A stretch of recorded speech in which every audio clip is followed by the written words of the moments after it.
taking a look at a $500 gaming and streaming PC. So let's get started. For the CPU, I went with the AMD Ryzen 5 3400G quad-core processor, and I went with this one because it's quad-core, it's hyper-threaded, it's quick, but also it has Radeon Vega 11 integrated graphics already installed on it. And the reason why I looked for this when I was looking for a CPU is because for a $500 build, it's hard to put a GPU in at that price range. So instead I went with a better CPU that is also an AMU, and it has fantastic integrated graphics in it. For the motherboard, I went with the ASRock B450M Pro for micro ATX and for motherboard.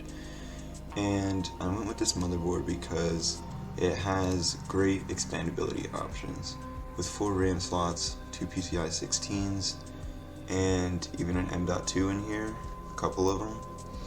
It leaves you with a lot of options if later on down the road, when you have a little more budget to spend in a PC, instead of restarting, you can just add to this motherboard in the system already and just make it better.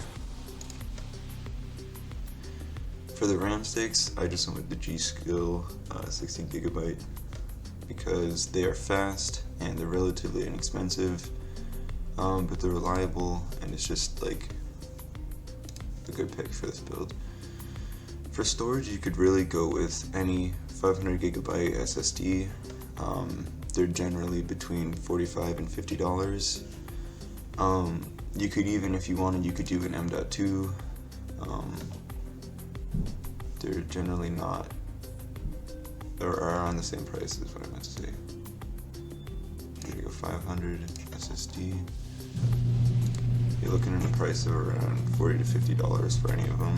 Right here you can get a Crucial M.2 SSD for $50.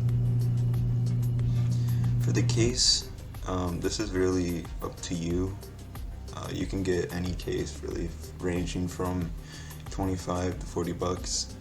I went with this DIY PC case because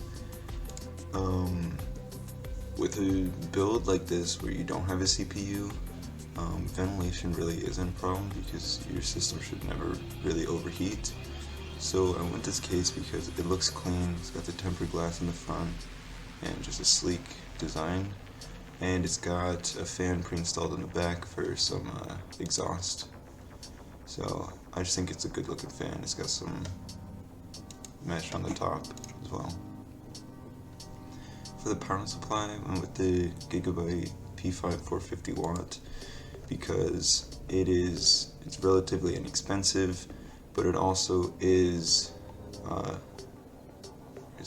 80 plus bronze certified, so it's gonna last. You're not gonna have any problems there. And with 450 watts, that leaves you with 300 watts later on if you want to get a GPU or just more RAM or anything. You do get this warning when you put these carts in, or when you put these items in cart, but that's only because you will have to update the BIOS on your motherboard before you can use the system, and that really isn't a problem. If you look it up on YouTube or on your browser, there are hundreds or even thousands of videos detailing how to update a motherboard BIOS super easily. So the total cost of this build comes to $500.84. Alright guys, let's get to the benchmarks. Just a quick disclaimer, the benchmarking content I'm about to show is actually originally created by a YouTuber by the name of ScatterVolts, where he compares the AMD Ryzen 5 3400G to the Ryzen 3 3200G and discusses their integrated graphic capabilities.